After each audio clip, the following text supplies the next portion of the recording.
주님께서 여러분과 함께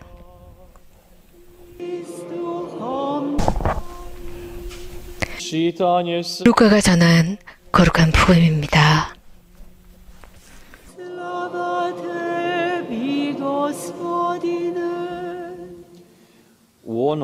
그때 제자들 가운데 누가 가장 큰 사람이냐 하는 문제로 그들 사이에 논쟁이 일어났다. 예수님께서는 그들 마음속에 생각을 하시고 어린아이 하나를 데려다가 곁에 세우신 다음 그들에게 이르셨다. 누구든지 이 어린이를 내 이름으로 받아들이면 나를 받아들이는 것이다. 그리고 나를 받아들이는 사람은 나를 보내신 분을 받아들이는 것이다. 너희 가운데서 가장 작은 사람이야말로 가장 큰 사람이다. 요한이 예수님께 말하였다. 스승님, 어떤 사람이 스승님의 이름으로 마귀를 쫓아내는 것을 저희가 보았습니다. 그런데 그가 저희와 함께 스승님을 따르는 사람이 아니므로 저희는 그가 그런 일을 못하게 막아보려고 하였습니다. 그러자 예수님께서 그에게 이르셨다. 막지 마라. 너희를 반대하지 않은 이는 너희를 지지하는 사람이다. 주님의 말씀입니다.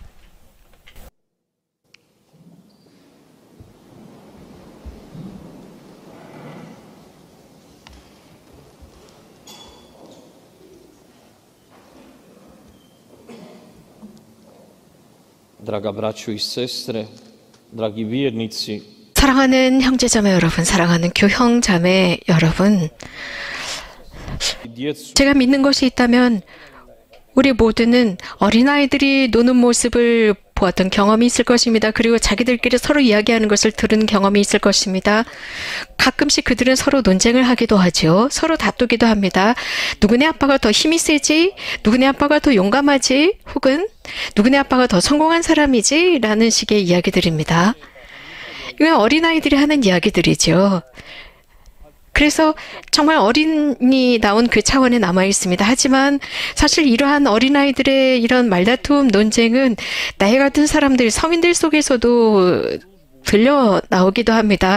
그래서 서로 사회에서 이런저런 일을 했고 이런 지위가 있고 이런 공동체에서 저런 일을 했다는 식으로 서로 자신들을 드러냅니다. 그리고 좀 사람들 앞에 자랑을 하고자 합니다. 오늘 복음은 분명합니다.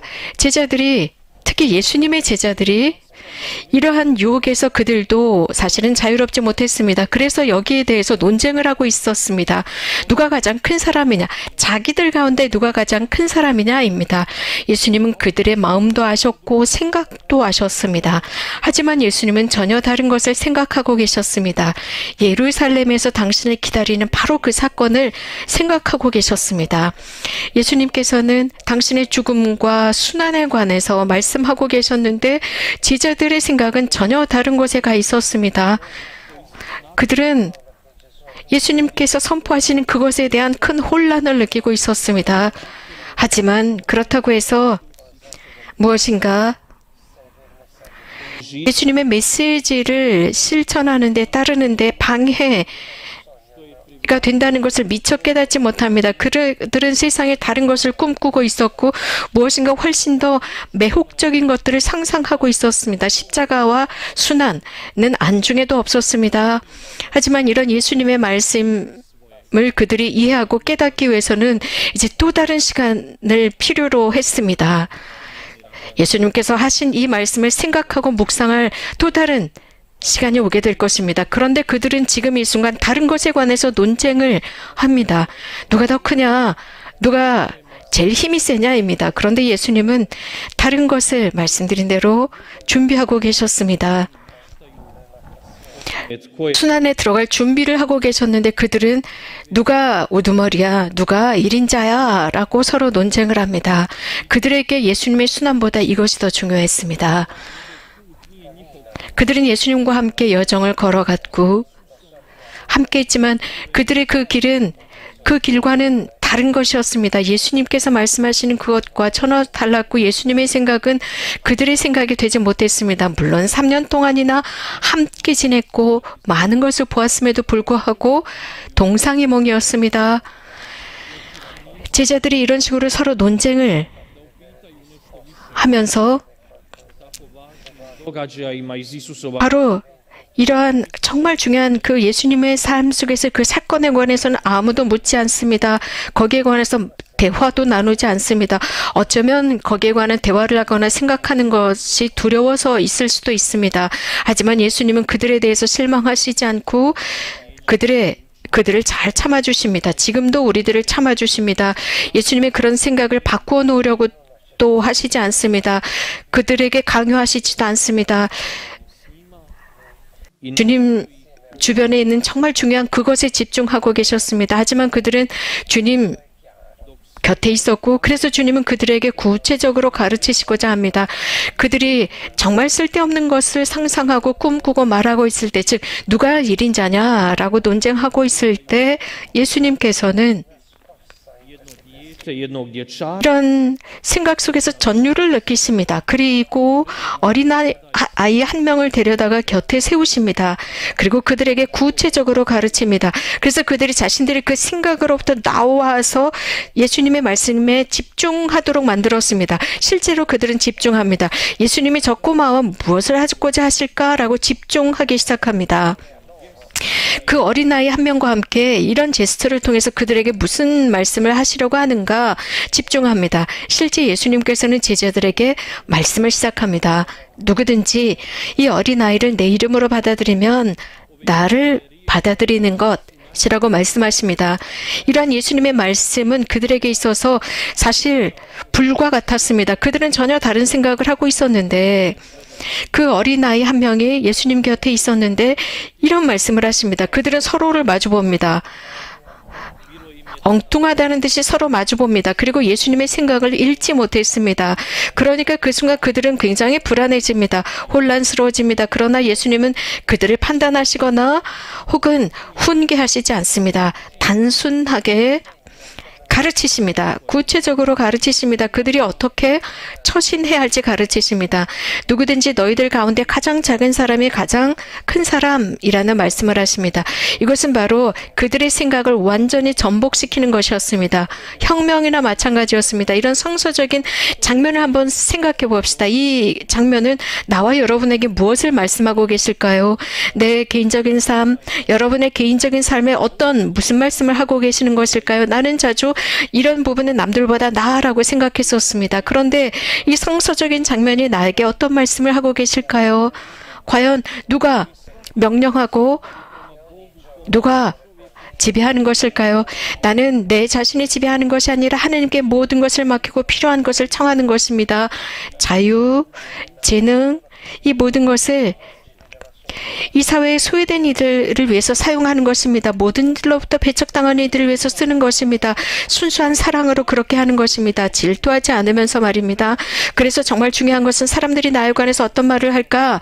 타인들이 나에 관해서 어떻게 생각할까? 그것은 생각할 필요가 없습니다. 하느님만이 내가 하고 있는 그 활동을 보고 계십니다. 정말 다행스럽게도 현대에 정말 버림받은 사람들을 도와주는 많은 이들이 있습니다. 그렇다고 으스대거나 자랑하지 않습니다. 침묵 중에 이런 일을 합니다. 이런 사람들은 텔레비전이나 매스미디어나 신문지상에 으스대면서 드러나면서 자기 자신을 자랑하지 않습니다. 그들은 이 성취성사의 말씀을 실천합니다. 그들은 몇 시간씩 감실 앞에서 묵상하고 기도하고 그리고 나서야 비로소 가난한 이들을 도와주러 갑니다. 이것이 바로 살아있는 움직이는 성체이지 않겠습니까? 그들은 인간의 수많은 말보다도 그 단 한 번의 제스처가 훨씬 더 가치가 있습니다. 형제자매 여러분, 사람은 자기 자신을 위해서 정말 많은 노력을 해야 합니다. 스스로를 건설해야 합니다. 그렇게 할 때만이 비로소 오늘 예수님께서 하신 말씀을 깨닫고 실천할 수 있습니다. 각자의 삶에서입니다. 그래서 우리는 정말 많은 기도를 해야 합니다. 그분께서 사랑으로 우리를 가득 채우시도록 많은 기도를 해야 합니다. 다시 한번 오늘 복음 말씀으로 되돌아가 보겠습니다. 요한이 갑자기 이런 말을 합니다. 즉, 이 대화의 주제를 바꿔 놓습니다. 어쩌면 예수님, 사실 이런 이야기보다 이 요한은 다른 것을 걱정하고 있었습니다. 같은 그룹이 아닌데 제자 그룹과 비슷한 일을 하고 있다. 이것에 대해서 그는 걱정하고 있었습니다. 자신들만이 선을 행할 수 있다고 생각했습니다. 다른 사람들은 자신의 그룹에 속해 있지 않기 때문에 예수님의 이름으로 아무것도 하지 말아야 한다고 생각했던 것입니다. 굉장히 편협하지 않습니까? 그래서 그는 굉장히 염려하고 걱정했습니다. 어쩌면 그의 마음에는 질투와 시기가 있었기 때문일 수도 있습니다. 하지만 예수님만이 그것을 꿰뚫어 보셨습니다. 그리고 예수님은 말씀하십니다. 다른 이들을 향해서 개방되고 모든 이들을 수락하고 환대할 줄 알아야 한다라고 가르칩니다. 누군가가 선을 할 때, 착한 일을 할 때 그런 것을 보고 기뻐해야지 시기하거나 질투하지 말라고 하십니다.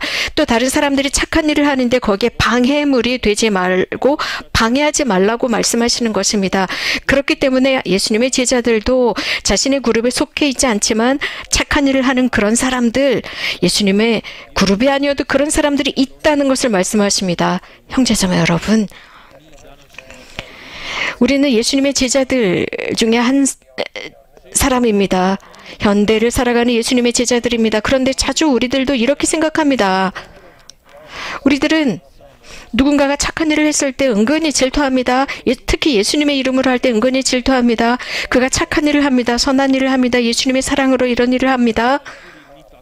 그런데 그것을 보고 오히려 격려해야 합니다. 그런데 우리는 다른 사람들이 하는 그 착한 일들을 보려고 하지 않습니다. 사실 그 일을 한 바로 그 사람에 관해서 우리는 판단하고 비판합니다. 그러면서 그 착한 일을 한 그 행위 자체를 보는 것이 아니라 그것을 한 사람을 보고 거기에 증오나 미움이 발생하기 시작하고 다른 사람들을 향한 이상한 행동이 나오기 시작합니다. 그래서 이웃이나 하느님을 위해서 좋은 일을 하지 못하는 처지로 빠져듭니다. 오늘 우리는 이 거룩한 미사를 봉헌하면서 은총을 청합시다. 그래서 타인들이 하는 착한 활동을 기쁘게 받아들이고 격려할 줄 아는 은총을 주십사 청합시다. 우리들의 그룹이 아니고 내가 소속된 단체나 내가 속한 공동체 사람이 아니어도 착한 일을 하는 사람을 보면 질투하거나 실기하지 말고 내가 할 수 없는 그것을 하는 그런 사람들을 칭찬하고 용기를 주고 협력합시다. 그래서 무엇인가 하고 있는 그런 사람들 를 방해하지 맙시다. 물론 내가 그 사람들과 일치를 이루거나 서로 소통되지 않는 불편한 관계일지라도 시기하거나 질투하지 말고 그들의 착한 활동을 격려합시다. 복되신 동정 마리아께서 우리를 도와주셔서 정말 우리가 작은 이들, 단순한 사람들, 그래서 남들이 하는 그 작은 일들, 우리들의 삶 속에서 작은 것들에 만족하고 착한 일을 하는 사람들을 보고 기뻐할 줄 알게 해달라, 전교해달라고 청합시다. 성모님께서는 엘리사벳을 찾아가서 도와주셨습니다. 그렇다고 그것을 사람들 앞에서 자랑하거나 으스대지 않았습니다. 성모님은 이렇게 겸손하셨습니다. 성모님과 함께 남들이 하는 그 착한 일들, 또 세상에서 교회 안에서 착한 일들, 사랑으로 하는 일들을 하는 모든 사람들을 기쁘게 보아주는 사람들이 됩시다. 아멘. 예수 그리스도를 찬미합시다.